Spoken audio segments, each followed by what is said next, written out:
What is up, everybody, and welcome to the Gamerz Theory Podcast. This is Theory Unlocked. Thank you so much for hanging out with us.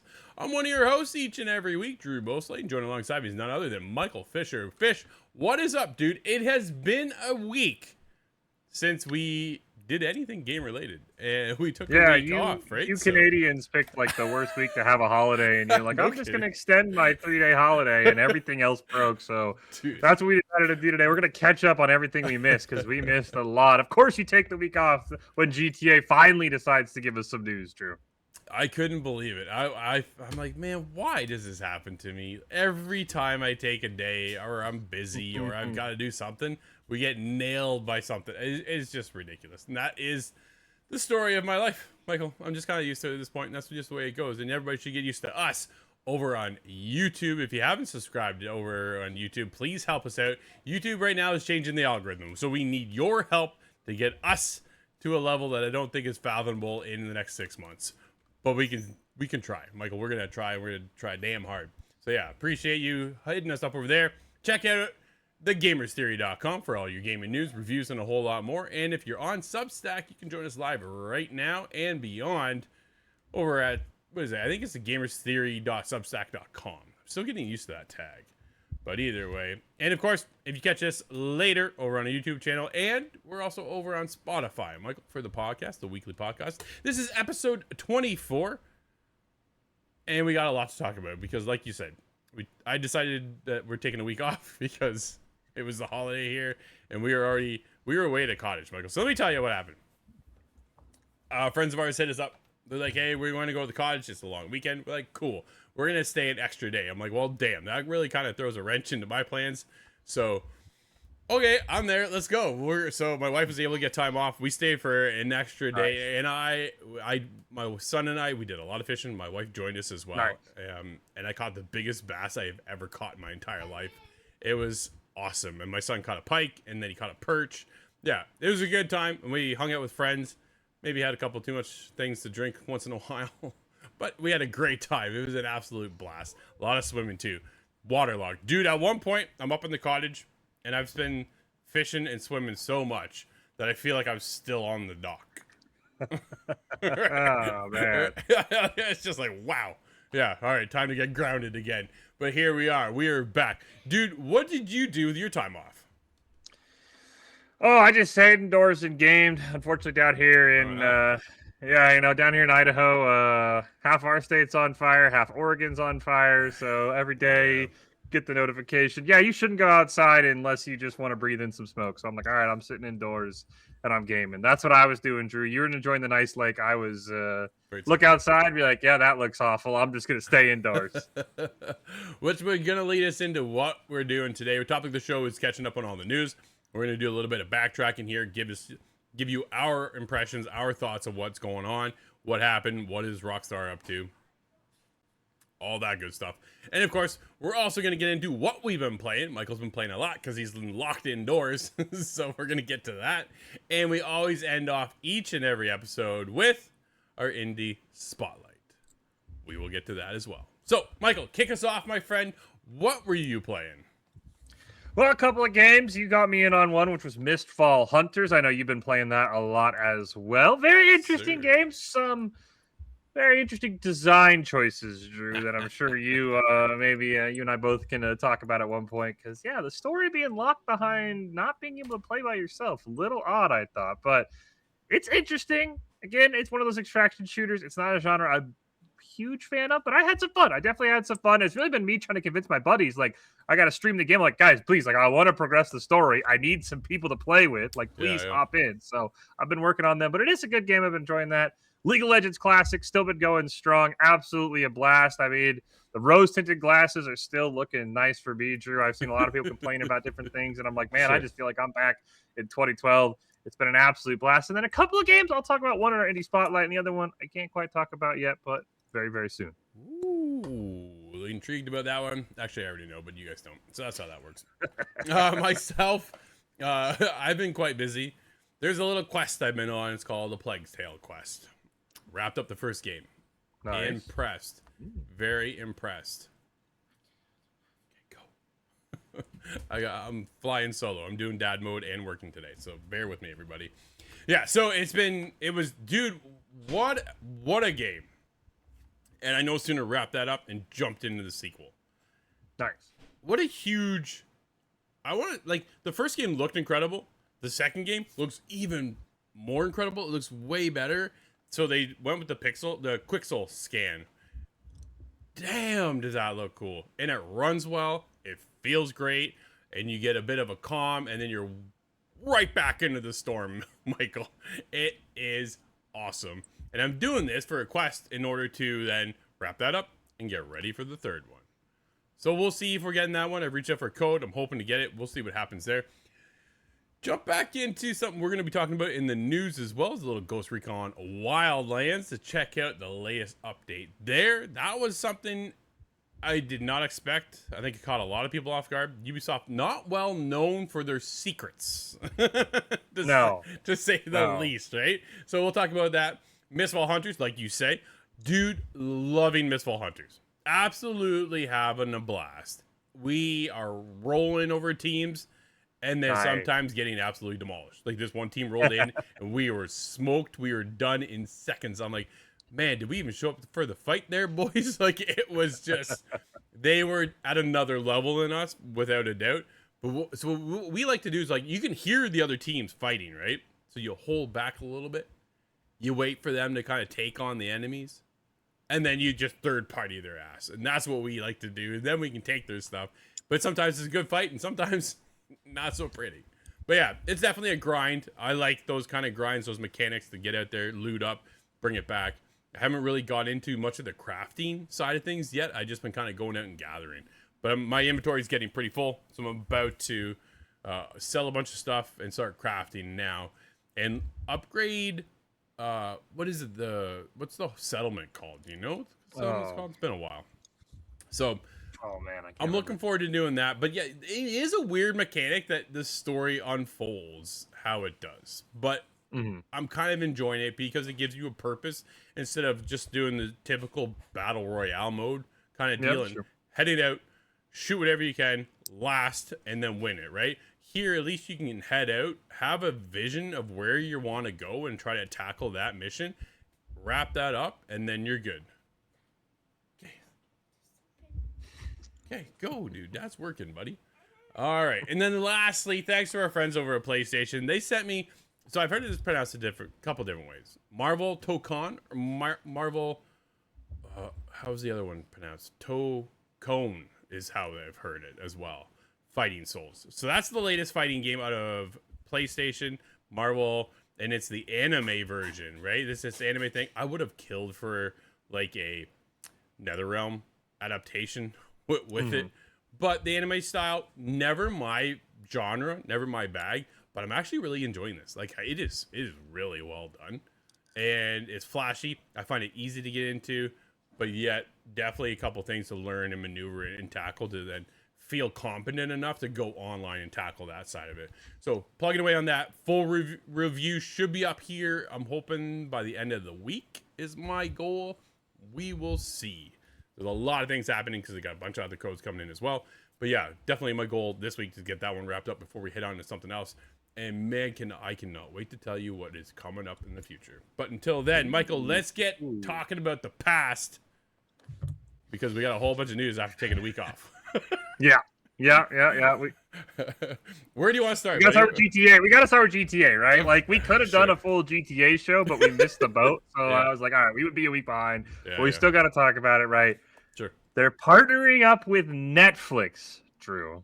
Yeah. For a big third trailer reveal. What do you take away just from that sentence alone? What a weird maneuver, right? Yeah. I never expected, because really when you think about the gaming landscape, where do you go to catch all this stuff? You go to YouTube and you go to Twitch, and that's where you catch everything.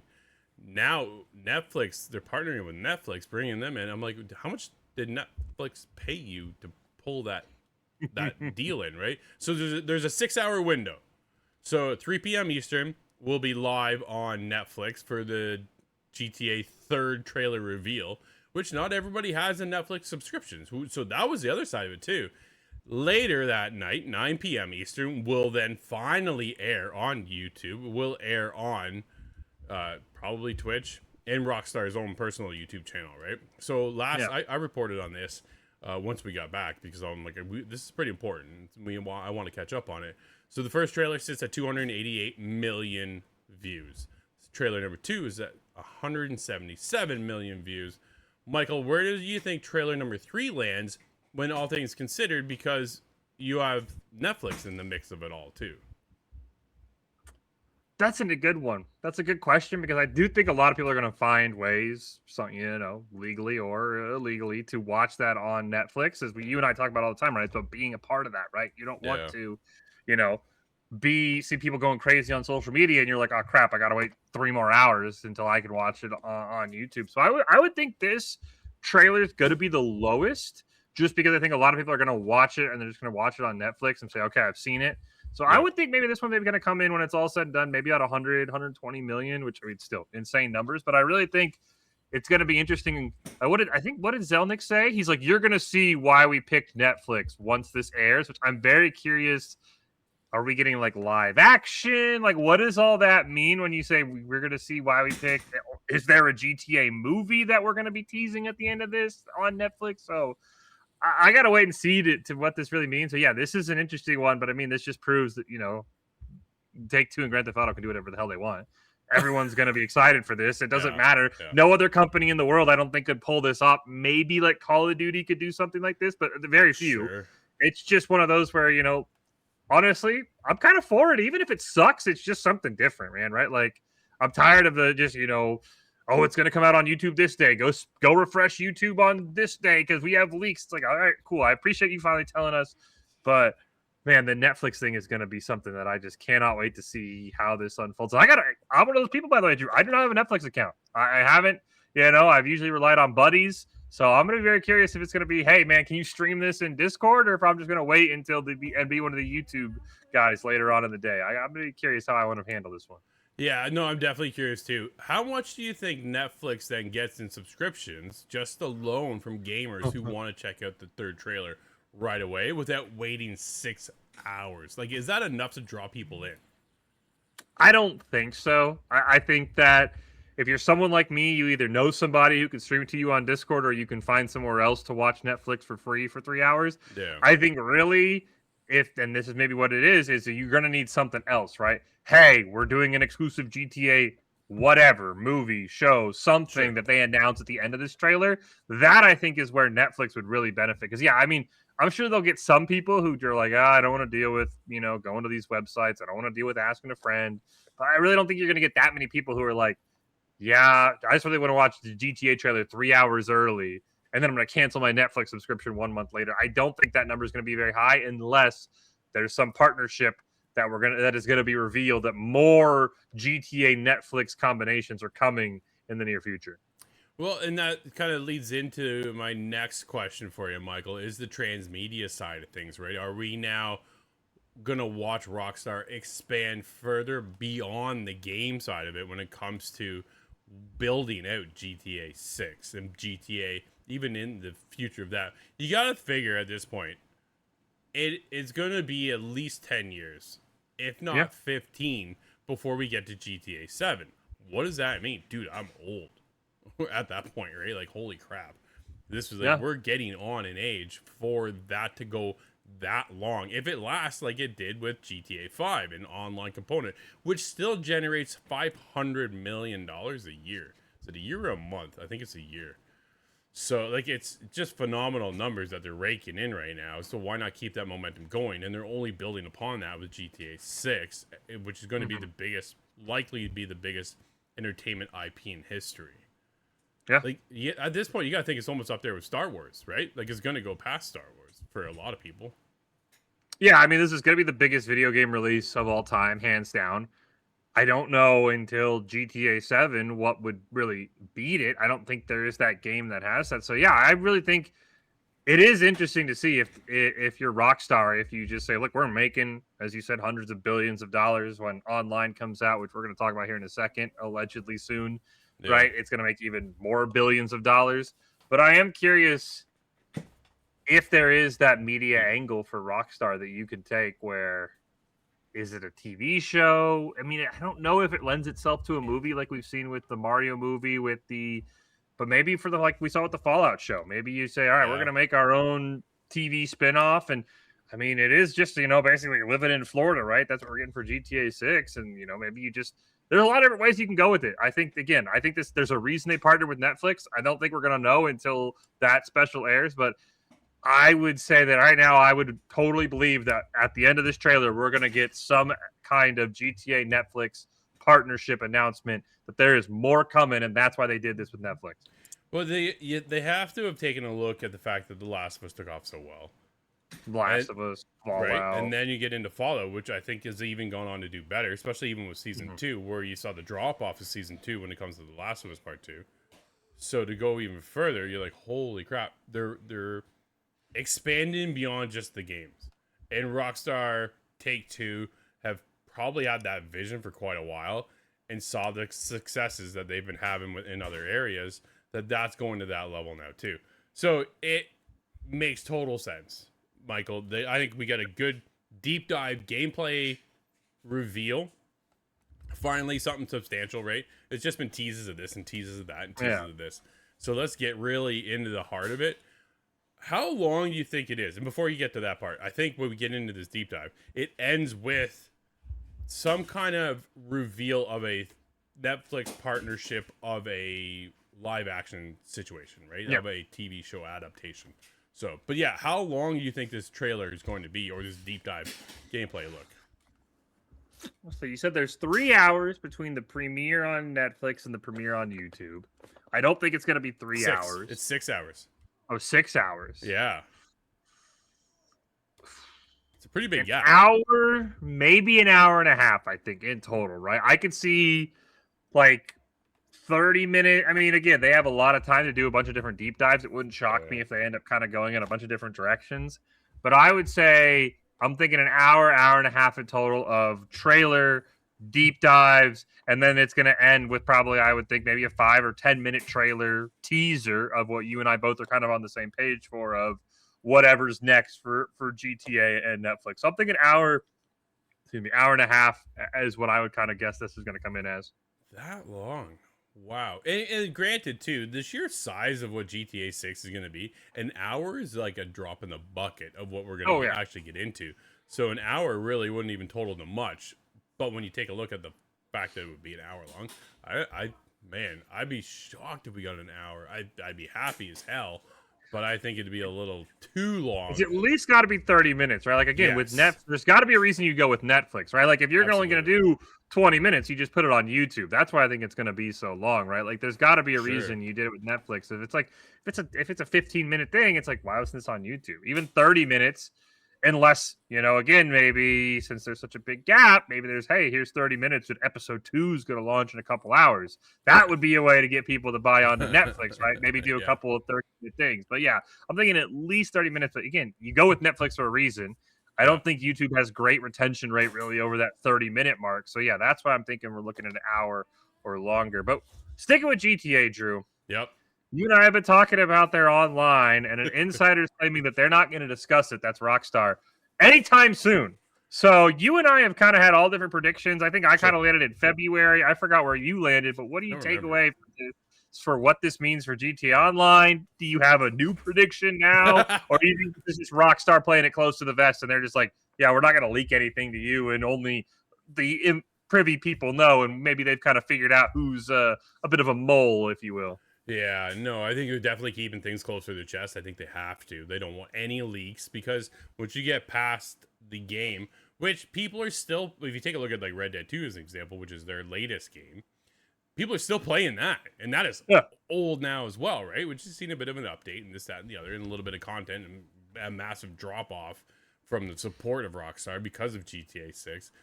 But when you take a look at what they built from the online and the lessons they've taken from GTA, they're going to expand that at a whole other level that I think a lot of us have no idea what's coming. I think they're going to blow our socks off. And they also bought the role-playing teams too, right? So they're going to bring them in. They're bringing in creators. They're introducing this sandbox opportunity of creation for user-generated content. There's a lot under the hood once you get past the actual game, which has me excited to go, cool, give it to me in a year. Because how long am I going to spend in the world of just GTA alone playing that game? Am I going to be, when you take a look at the biggest games we have going on, right? You take a look at The Witcher, you take a look at Cyberpunk, you take a look at even Assassin's Creed games and how long those take to complete. People still go back to what their bread and butter is when they get into Fortnite, they get into Call of Duty, they get into Roblox, they get into the familiar. You got to be able to pull them out and take them away from those games. GTA 6 is one of the few titles that can actually do that. They're not only going to pull them out, they're going to pull out the whole freaking world. So all that time and effort spent on creating the world that will become the ultimate sandbox for online component, you don't want the story to be squandered by just going, okay, you've had the game for a month, here's the online. So I think they're going to give us quite a while. 6 months. Dude, I think we could be 6 months. Man, I don't know. I'm even second guessing that, because the minute somebody's done this story, there's a lot to go back and play. But at the same time, I think we're 3 months, Michael. I really think we're about 3 months out before the online component drops. I think they're so heavily focused right now on the campaign and making sure that that lands with so many people and are happy that they don't want to then lose the spotlight of that, because once a little crumb of the online drops, done. It's over then, right? Because that's what everybody's really waiting for. Let's be honest. Yeah. Everybody wants to be in there with their friends once again in GTA. My son, who's 5, was scrolling through YouTube the other day, and he puts on a video, and I'm like, what's he? No way, is it? And I'm like, it is. It was somebody who went in the user-generated content side of GTA Online and put up a 30-minute video, and it's just people horsing around in there, and he was watching that, and I'm like, you're 5, what are you doing? Like, this doesn't make any sense to you. And they're just up in the sky on 4-wheelers, rolling around, doing whatever, right?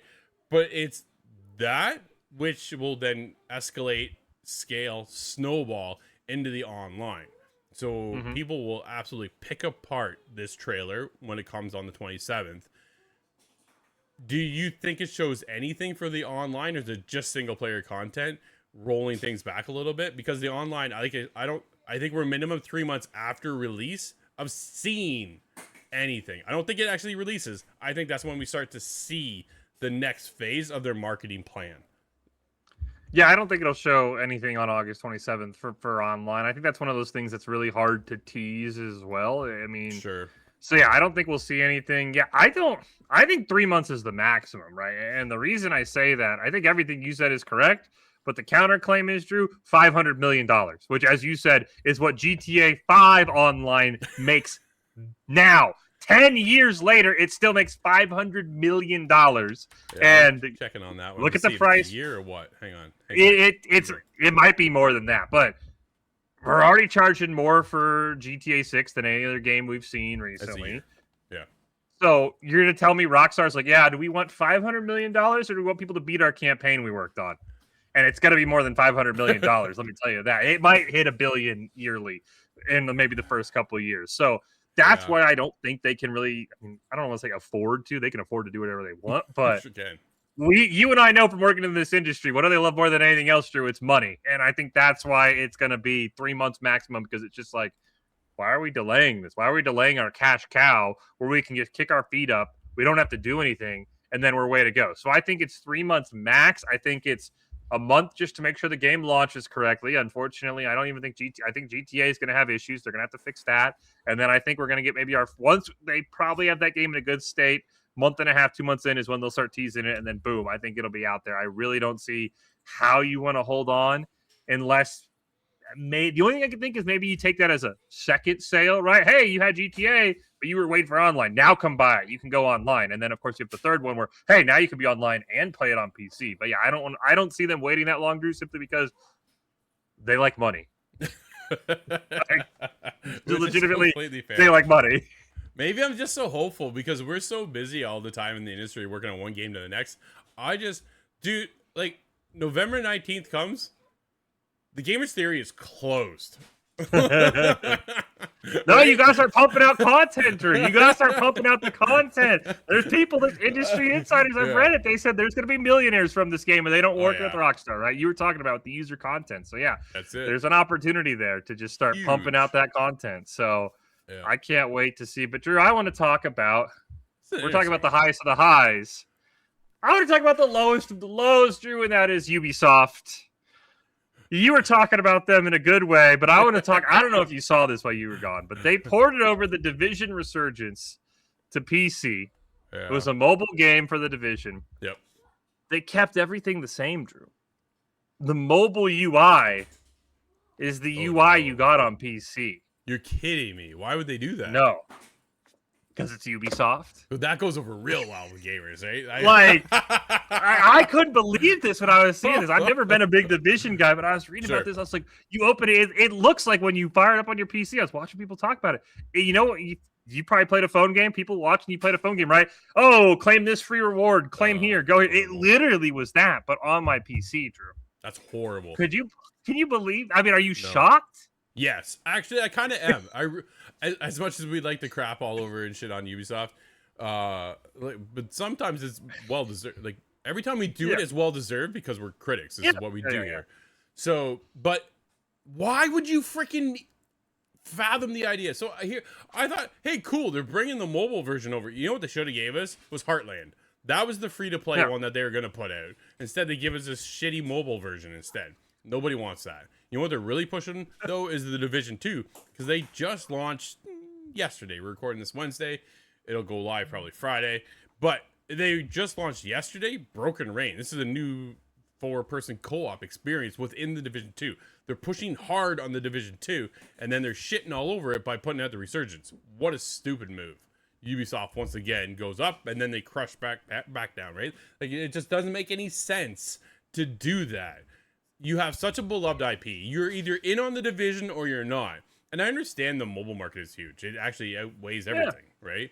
So you want a piece of that pie, but you cannot bring that experience to core gamers like us, who will then just light your game up because of that, right? Nobody wants this.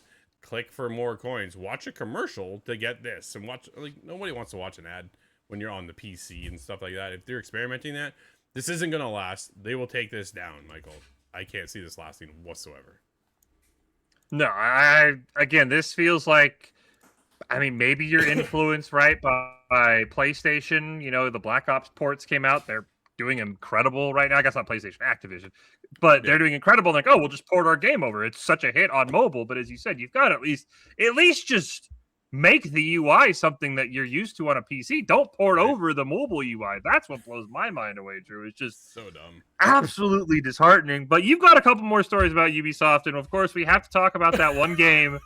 Again, I swear we talked about this like 3 weeks ago, man. And you got to be dying a little bit inside every time I bring this up. It's Beyond Good and Evil 2. Let's go!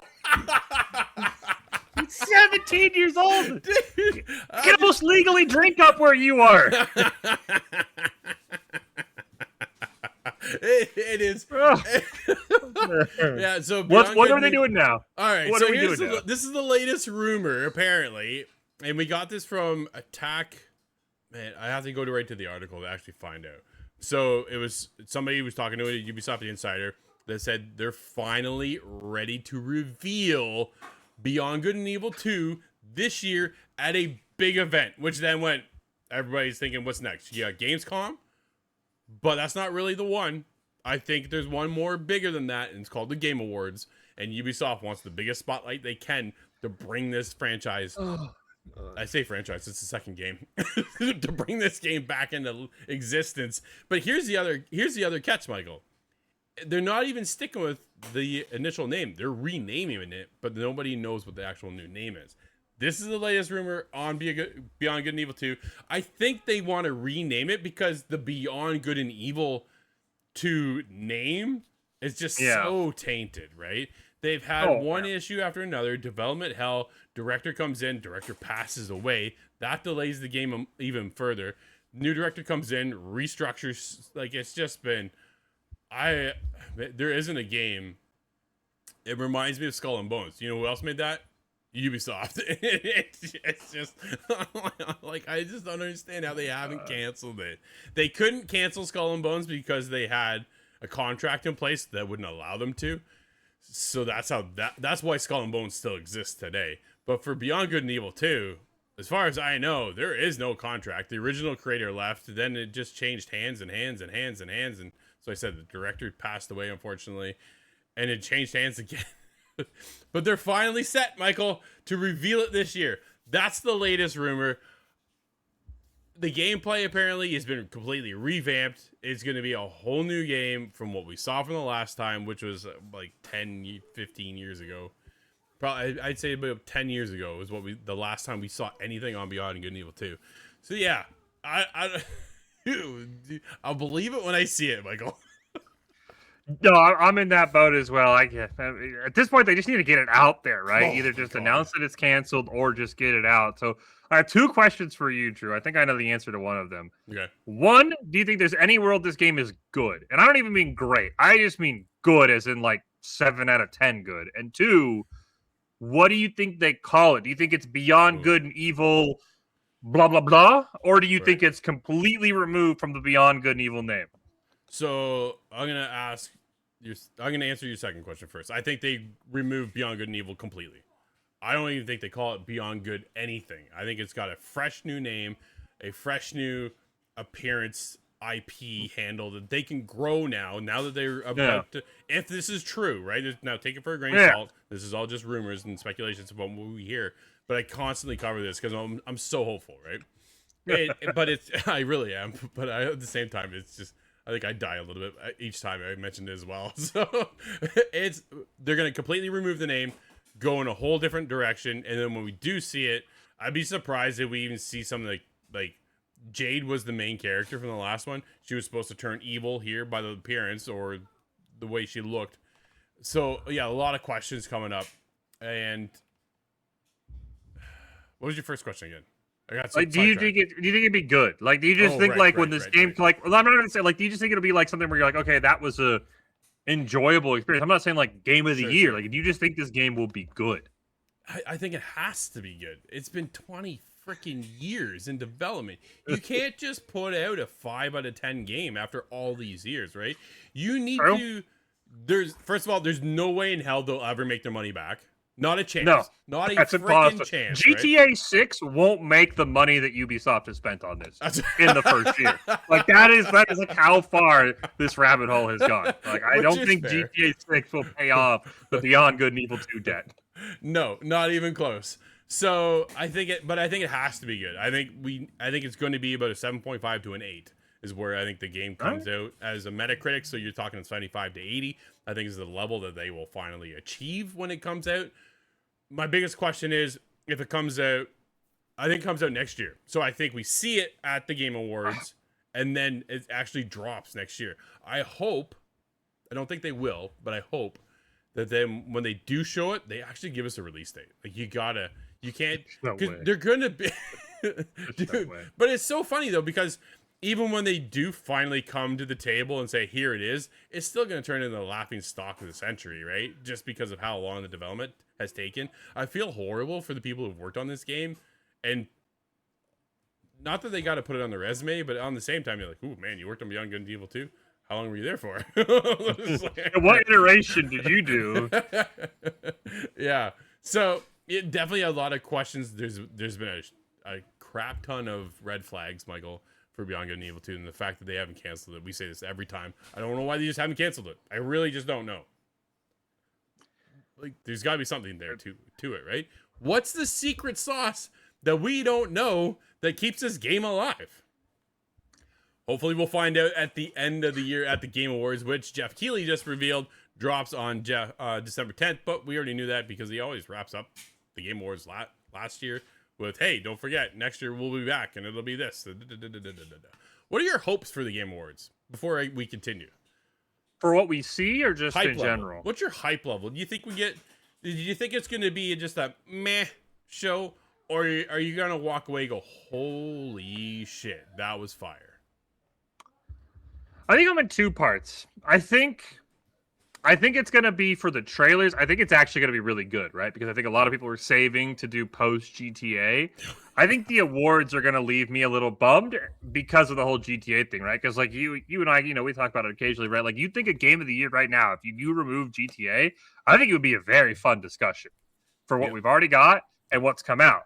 And then it's just going to be GTA is going to win 12 awards, and it's going to be like, wow, this game was out 2 days before nominations were due. How did you we've already talked about this. So can't do that. yeah, so that's I think the trailer's going to be fire though. I think a lot of people were saving a lot of things. They're like, all right, GTA is out. Now we actually want to show you guys what to play when you're done with GTA, right? Because the GTA hype is going to be slowing down, as you and I just talked about, right? The online's not going to be mentioned, right? There's going to be people who by December 10th have beat the campaign, and there's still millions of things to do, but that online is what takes GTA to the next level.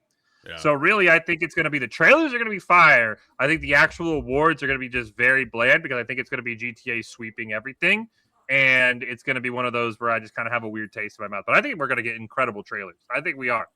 Yeah, I'm hoping for a good year. I'm hoping Jeff is able to pull in some stuff we haven't seen, some big things, and kind of get into the meat and potatoes. He's got big shoes after last year's whole what was that game?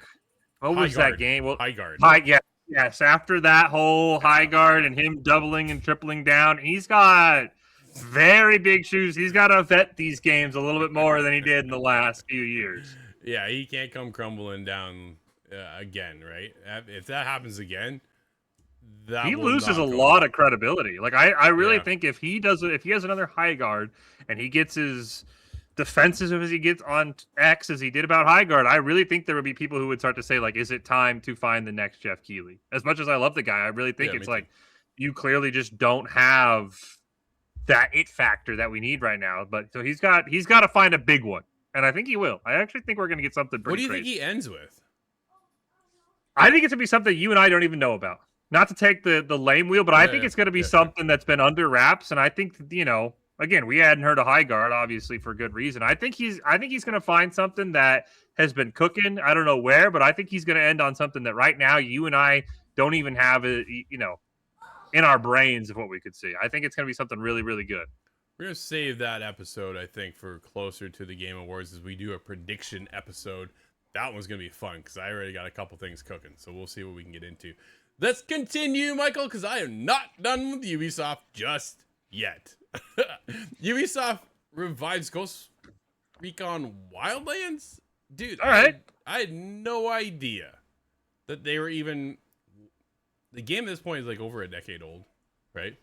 Now, granted, it is the 25th anniversary of Ghost Recon, so one of the more beloved within the franchises is Wildlands. People love Wildlands. I'm a huge fan of Wildlands.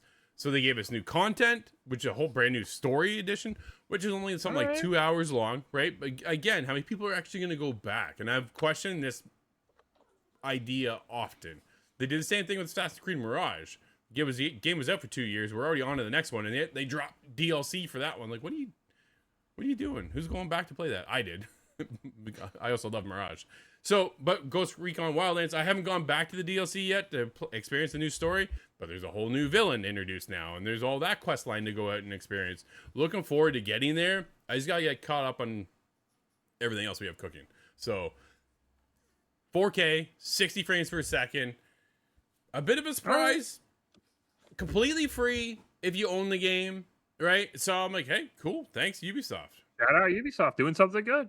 Yeah, I think they're trying to build up more goodwill before the year is over because they got some things they got to iron out after crapping on a couple other things. But Michael, did you see this one? Dude, I thought this one was fascinating. I did not until I read it. Yeah, I've got some thoughts on this one for sure. So, Kingdom Come Deliverance 3. Won't chase trends. I appreciate that. Screw the trends. Heck yeah. You either become a follower or you become the leader, right? Frickin' lead us to the horse stable and see where else we can go from the castle to the next adventure in the world of Kingdom Come, because what a franchise they are building over Warhorse. The third game is set to release between 2027 and 2028. Not that far away, Michael, in all things considered, in the world of game development. Yeah, that's what blew me away, right? I think Warhorse has established they're not going to trace trends, as you said. It's Yeah. usually you're going to find one game that's chasing that trends that hits, everything else falls flat. We see that all the time. Yep. The release window, though, What do you I'm think going to be about very curious what comes out with this, right? If you had already forgotten, I had to double check. I was like, no way, it was this recently, right? February 2025 is when we got Kingdom Come Deliverance 2. that? Yeah. We are not in an industry where a 2 to 3 year rollover is standard, right? So Not at all. they've got very big shoes. If this game goes well, I think it might actually kind of change how this industry works. If you're a company, you say, wait, Warhorse put out Kingdom Come Deliverance 2, which was fantastic. Yep. Then Huge. 2 years later, 3 years later, they put out number 3, which, based on the quality we've seen from them, might be fantastic, could be fantastic. All of a sudden, I think a lot of these companies are going to say, wait, why are we taking 6, 7, 8 years to make these games when we can do it in 2 or 3? And if it's a good game, people will buy it. So I'm very curious, Drew, the process is going to go into this. Of course, there's that dreaded 2-letter word. I'm not accusing anyone. I want to make that very clear. But to do a game this fast in our market, I'm very curious how much AI, if any, Warhorse is going to have to come out and say we use, right? Because Yeah. this is just not something we're used to seeing. So I'm very skeptical until we hear more how this was done so quickly. Or it just proves that everybody else is just doing too much and there's too many yes men. That's also very, very true. Again, I think Warhorse could do this no AI and get it done in 3 years. I'm just very skeptical because that's not how our industry has operated really for the last decade. Yeah. No, absolutely. It's so out of the norm, especially on the sheer Yeah. scope of how big Kingdom Come Deliverance 2 is. Like you're Yeah. 25. I was 25 hours in at one moment, and I was like, I barely scratched the surface. I was like, I got a lot more to go. So to get into 3 in only 3 years, really? I find that Yeah. hard to believe, right? Just because Yep. the world they build and they create and the storyline and the opportunities that they present to you as a player, I don't think they could even scratch the beginning of the surface when it comes to developing the game in that time frame, right? How long, Michael, here's a question. When did Kingdom Come Deliverance 1 release? Do we know? This one, I think, felt like a 5 or 6 year gap, I thought. Okay. So, let's see here. Pardon me. 2018. That's okay, yeah. I was just saying that Kingdom 1 Right? felt pre-COVID. The So first then one. So 2025, and that's dealing with COVID crap you got to go through as Yeah. well. So, but you're still on a 7-year life cycle of development. And all of a sudden now you think you can do the third one? Are you doing a side-scrolling spin-off? Like, how does it, you know what I mean? I got questions. That's what I'm saying. I got questions. I got questions. I don't want to doubt Warhorse. Nope. They've only delivered bangers, but I have questions that this is going to go well. Yeah, me too. I'm very, very curious to see if they can achieve the goal and keep it to the level and standard that Warhorse is known for at with 1, and then DLC and DLC and DLC. Because don't forget, they kept pumping out DLC Yeah. for free for a very long time, and then dropped into 2, which was huge. Took the world over, took us over at the time when we were playing it and covering it and stuff. It was great, very, very cool. So I hope it would just be so refreshing to see it in 3 years, 4 years, right? Even if we Yeah. get it in Oh, yeah. 2029, I'd be okay with that. But yeah, I'm very curious how they must have.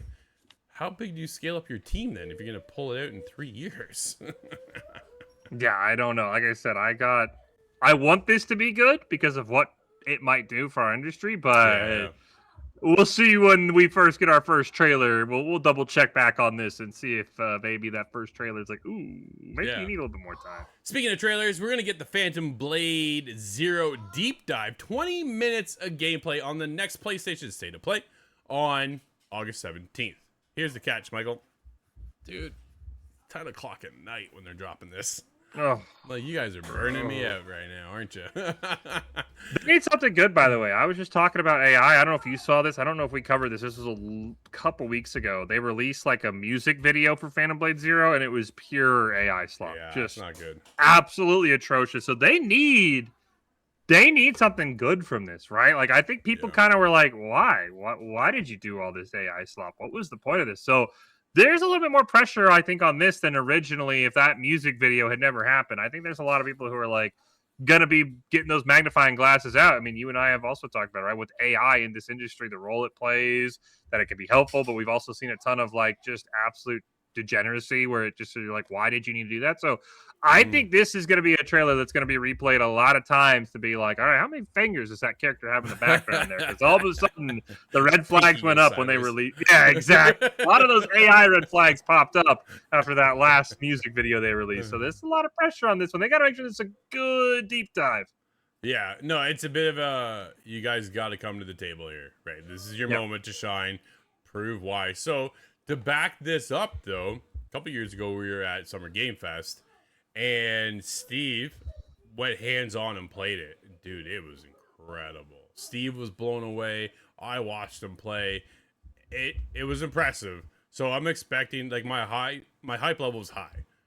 So I don't want to be disappointed. Come to the table, show us what you got, and show us why you partner with PlayStation to give us the goods.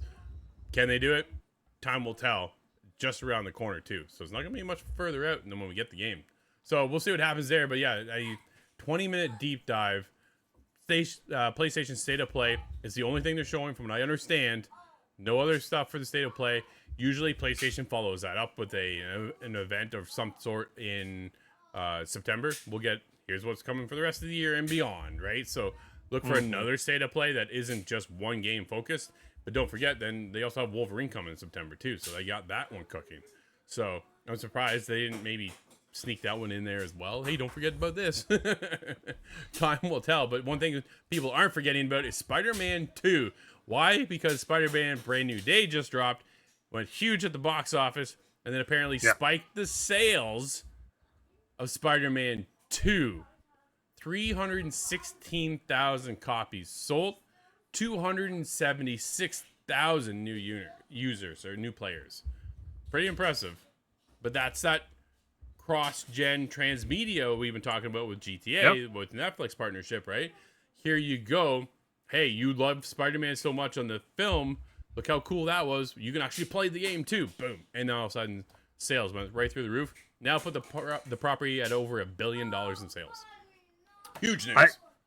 Yeah, I mean, I think this happens every time we've got a new Spider-Man, right? We got the Miles Morales one.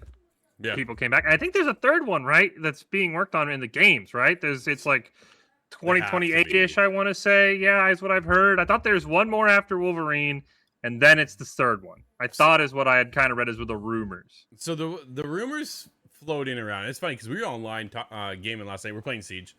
I left that out of what we're playing because you guys can just expect it at this point. So. But we're talking, and then Spider-Man came up in discussion from the Brand New Day and the Spider-Man 2, and we were talking about like what comes next after Wolverine, with Wolverine around the corner, right? So rumor has it, and I brought it up, is Venom. Where's the Venom game? It makes a ton of sense. People would love to play Venom. You see the carnage in which Wolverine has, so you know Insomniac isn't going to let up whatsoever.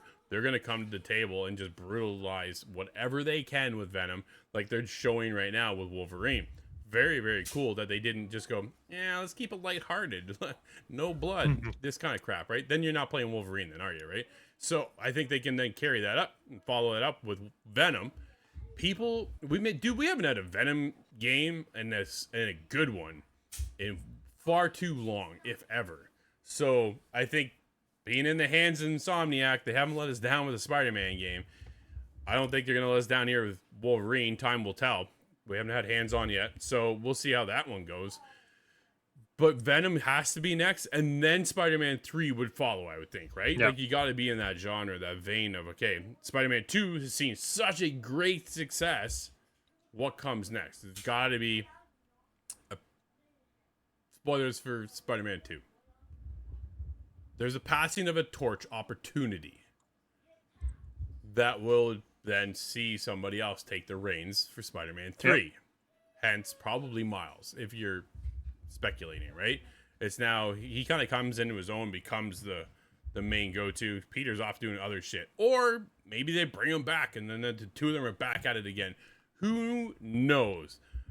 I just trust Insomniac to do what they do, and I will play whatever they put out and enjoy it. I'm more than likely, right? So no, that's what they've earned. They've earned that. They have. They really, really have. So I think after Wolverine is Venom, and then Spider-Man 3, which would be huge.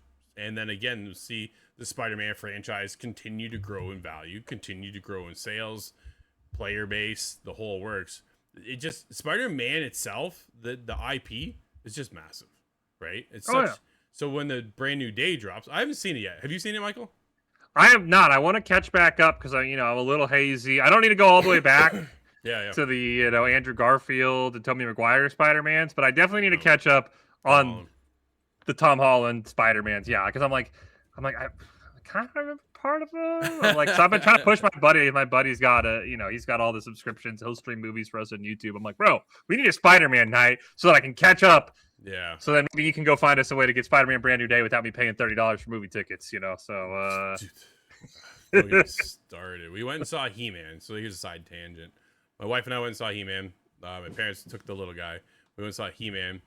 It was 2 tickets, 2 beers, and a bag of chocolates, and it was like $65, and I almost lost it. There's a reason why we don't come to the movies, but there's only one way to experience Spider-Man, and it's at the movies, and I want to go. I haven't gone yet. I've only heard good things, but again, same. I gotta get rid of the little guy so we can go. So it's just a matter of time, but yeah, we're gonna get there. But it brings that, dude, I'll never forget the very first time I saw Spider-Man, the Tobey Maguire one. I had goosebumps then. And then Andrew Garfield comes into the mix, and they were hit or miss. Even the Tobey Maguire ones, some of them were kind of a little rough. But then Tom Holland comes over, and he took over the stage for Spider-Man, man. Like at this point now, like you are Spider-Man to me, and that is it. That is it. So high hopes for that. Things are going well there. Wonder what they do next. I've heard a couple rumblings. Not going to get into it, but it only brought hype for Spider-Man 2 back around for players who haven't experienced to jump in. And I can only be more excited when I see Spider-Man 3 finally drop, which is kind of one of my predictions for the Game Awards. So, speaking of PlayStation, let's keep it in the vein because, Michael, we got another one. The lead actor for Kratos took a bit of an injury. We had it covered all over on the website. You can go check that out, thegamerstheory.com. And from there, now, who replaces the gentleman would be possibly Dave Bautista. What are your thoughts on that one? Ryan Hurst is going to be gone. We're now on to Dave. I mean... Does it feel right? Yeah, it's a weird one. I'm also just so nervous. I mean, obviously Fallout helped a lot. But when I think back, Halo still is like in my brain of like, no, don't do this. Do not make a TV show. Yeah, exactly. Just pull my helmet off in episode 1, episode 2, and just ruin the whole. The whole aura of the character was ruined.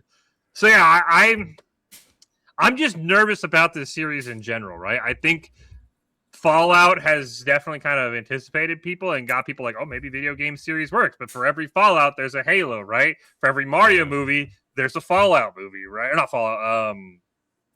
What's the other one that just bombed?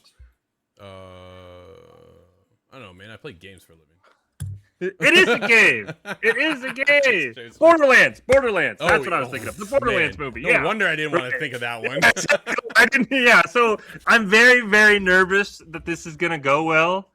I just don't know if like Kratos beating the shit out of everybody and basically being this unkillable god slayer. Just I don't know how that I just don't think you can translate that well to a TV show. I just don't think it works like something like Fallout, where it's like Fallout. It's like if you build the scene right, it's just a normal person going about their day, right? And so I just don't know. I'm very curious, but I'm very nervous that this is going to be another bomb.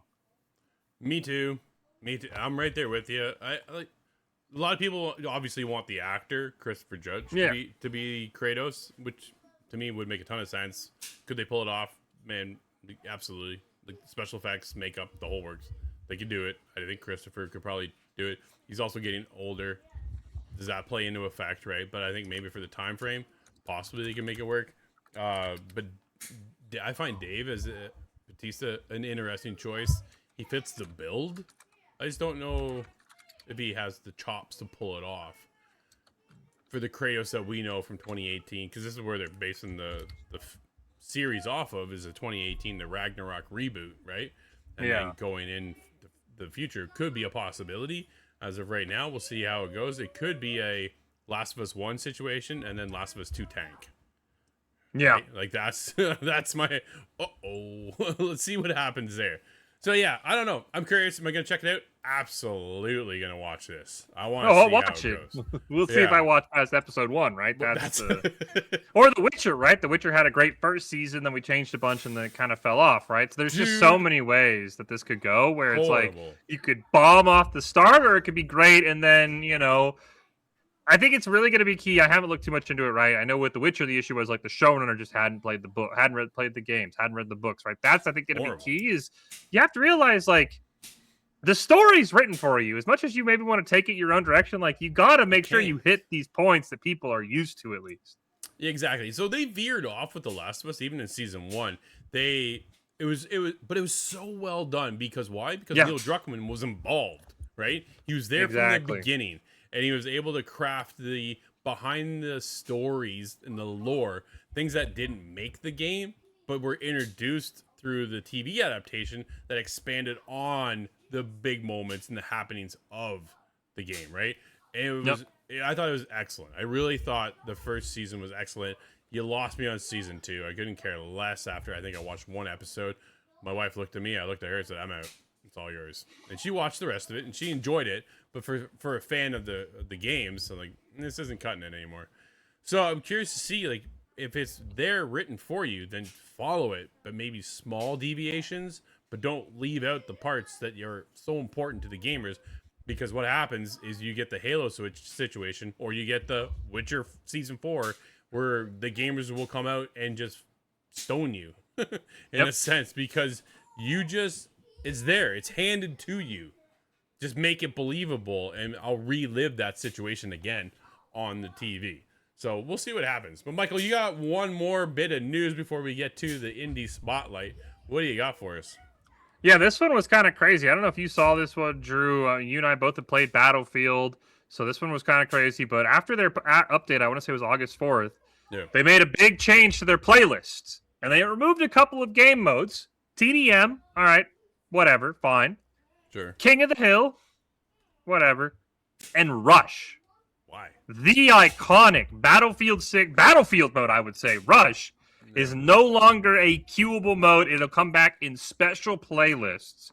But there was no announcement. It seems like, from what I've read, EA's hinted at these playlists weren't popular. They were creating dead servers, so we're trying to maybe change things up. I have a hard time believing Rush wasn't popular. TDM, I get. I don't associate Battlefield and TDM at all. King of the Hill, I understand as well. But Rush is crazy. But here's the other part, Drew, that really had people upset. There's actually an article written, I think, on Polygon that's got Gamer even more upset. At least one person, he had 500 hours on Battlefield 6. He put in a Steam request, said, look, this is no longer the game I paid for. He even linked to their website that still advertised the Rush mode for Battlefield 6, and Steam honored his refund.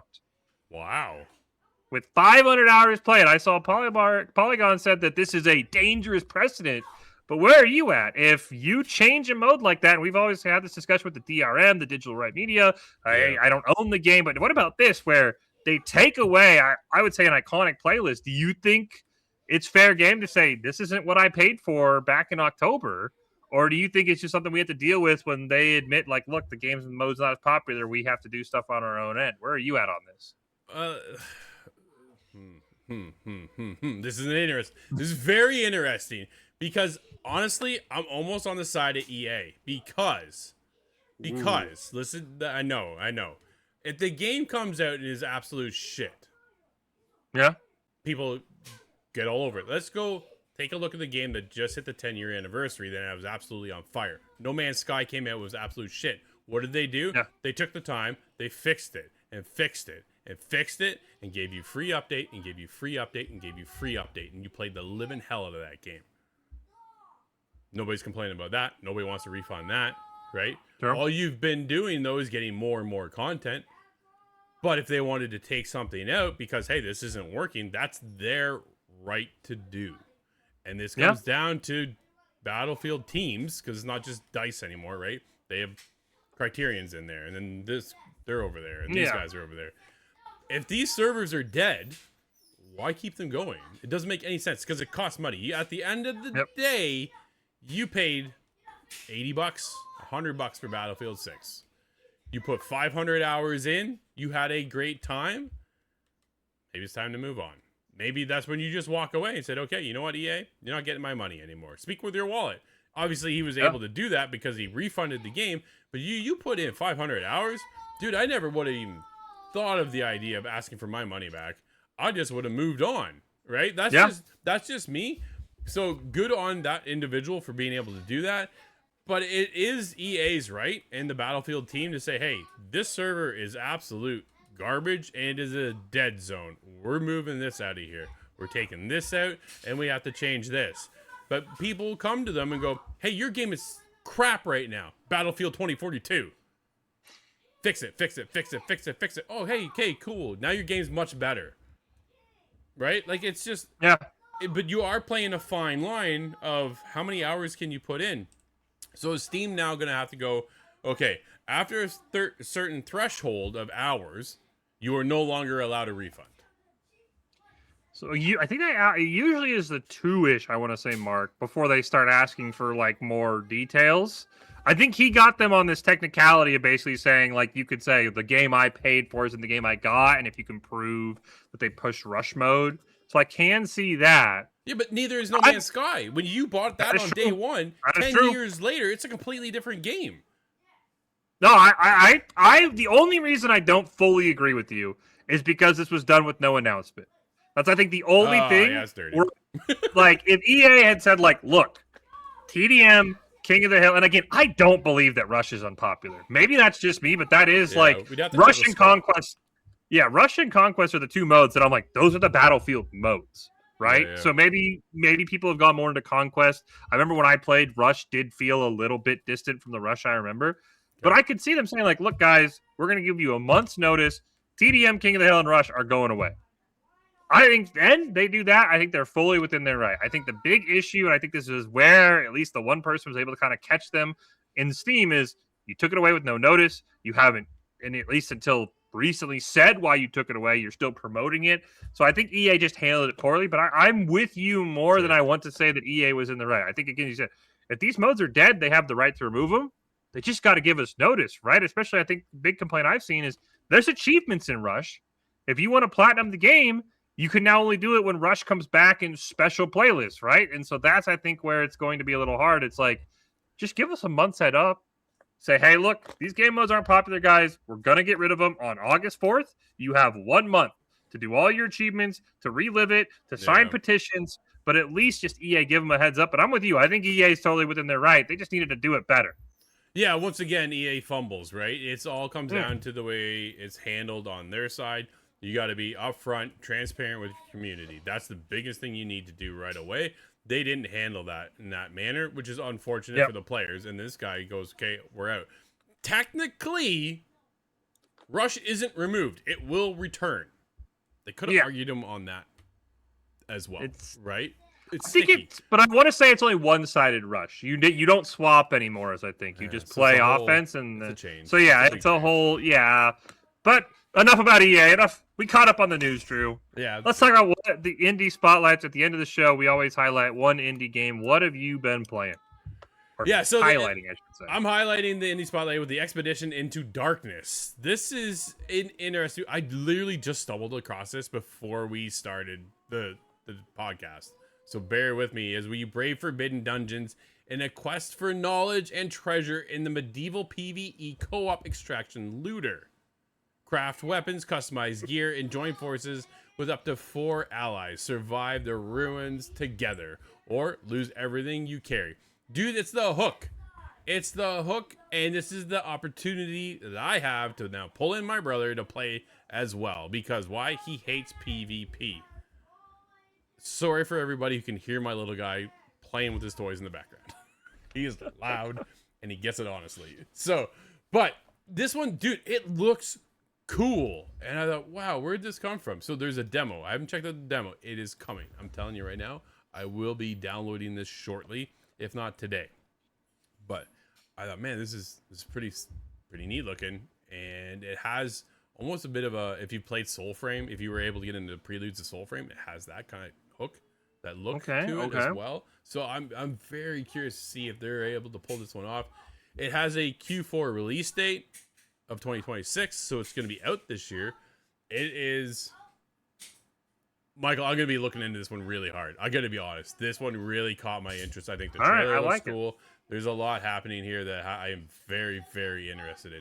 It's called Expedition into Darkness, and there's a demo. I will be downloading that, and I will report back next week. Let's do that. All right. All right. There we go. What do you have? I saw it, man, and it's a big one. How good is it? It's a great game. I'm talking about Big Walk. As you know, anytime I can highlight Friend Slop in our Indie Spotlight, I'm going to do it. Sure. This is a different one. It's not the chaos and just kind of craziness and really kind of almost slop as we get from Friend Slop. It's more down to earth. If you've heard of Untitled Goose Game, which kind of took the world by storm when it came out a few years ago, it's the same people who made that. And what they're calling it is a walker talker. Basically, you and it's you and at least one other friend. They said the game is completely designed to be co-op, 2 to 12 players. You're just exploring this big island. You're walking around, proximity chat as always. So if you're in Discord, highly recommend you mute deafen, right? You want to get that full experience. And you just kind of get lost, right? You kind of sit there and you go, okay, do I want to go over here? Do I want to go over here? And then there's these puzzles that are scattered about. And oh my God, the puzzles are so much fun. We had one the other day that involved numbers and it was just pure chaos. People are saying everything. Like it's just, it hits all of the things about that I love about Friend Slop, which is the player chaos, the laughs, the vibes, but it has that more replayability arc. It's my one complaint with most Friend Slop games. It's like, I'm going to play it for 5 hours. I'm never going to touch you again. Big Walk, at least for now, played it for a few hours with some buddies last week. Definitely want to play it again. It's just one of those games where at the basic premise is you just walk around, man. There's nothing like crazy, and it's just you go from there. The puzzles with your friends are always fun, so highly recommend checking it out if you're looking for something to play with your buddies, even just one other person, right? And it's got this like down to earth feeling. I remember when I watched the trailer, just like you and your buddies can just watch the sunset and put some music on, right? Like it's very, very just homey, down to earth, but it still hits a lot of those Friend Slop check boxes that I'm looking for, Drew. So Big Walk, definitely recommend checking it out. It's been a big conversation piece as of late, right? We've seen it. I saw it a couple of years ago, actually.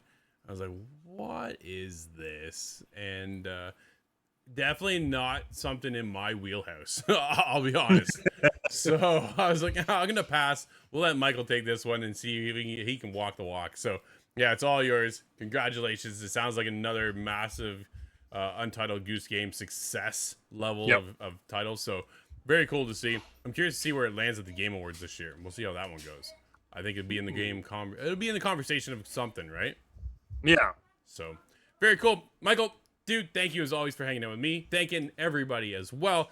This has been Theory Unlocked. We'll be back again next week. This is the industry that never sleeps. So until then, I'm Drew, that's Michael, and we'll see you next week. We're out.